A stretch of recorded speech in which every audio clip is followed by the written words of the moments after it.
Mark, many congratulations. What were your thoughts on the game? Well, there's a lot of energy from a very enthusiastic Hunslet team who really brought the game to us, particularly in that first half. You know, they were very structured with their energy and how they finished their sets. They put us in corners. They made us work hard out of there. I thought we lost in that first half. I thought we lost sight of just being a little bit more simple in our exit and being able to just get to that exit and get to the kick and stay in that ground with Hunslet. But in that second half, I was very pleased with our reaction. We had a little chat at half time, sort of made things sort of real simple, and our go forward and our energy off the back of that was way better. 10-0 to Hunslet early on. Did they start well, or were you slow out on the blocks today? A little bit of both. I think they were up for the fight, and we said that. We said the big sort of first 20-25 minutes they're going to be a lot of fire and brimstone. I think the terms that I used, but and they certainly delivered on that. There's a lot of ex-Cougars there with their points to prove, and when you play your old team, they certainly brought that. So we didn't quite possibly understand that enough to just be simple and grind it out. But I was really pleased that we managed to turn it around. Having gone 10-0 down, were you pleased to get back into it in 10-8 at half time? Reasonably happy? Yeah, I mean the 10-8 scoreline at half time I was very comfortable with, based on I felt that the Hunslet were sort of reasonably dominant in that first 40 minutes. So to go in at 2 tries apiece and 10-8 down, we were comfortable with that scoreline. We just needed to focus a little bit more on our performance and what we did within our performance, and thankfully we did that.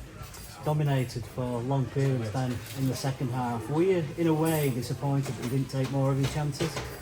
Yeah, I think a little bit of conditions sort of factored in that, and even in the first half there we tried to play too expansive to the conditions. We probably didn't play smart enough to manage that.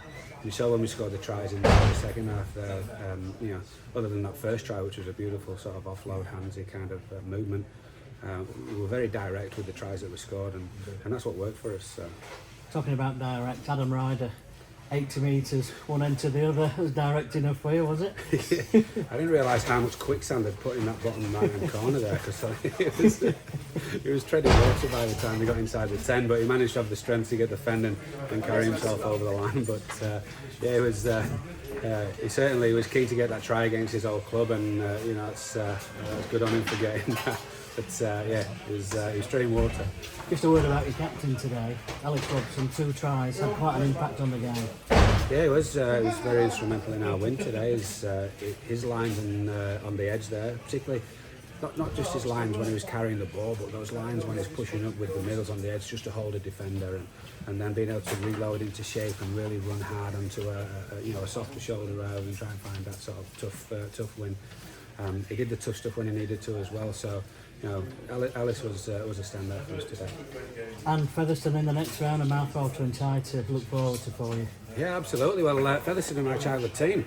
So I was brought up in Nottingham, so Featherstone was a team that I followed when I was a youngster. So always interesting for me to go up against Featherstone. For us, it's just I guess it's another game for us to try and keep improving. And we've got Bradford this coming week. We'll focus on that, and then we'll have a look at Featherstone. It's nice to keep challenging ourselves against those teams that are considered in the top echelon of the championship.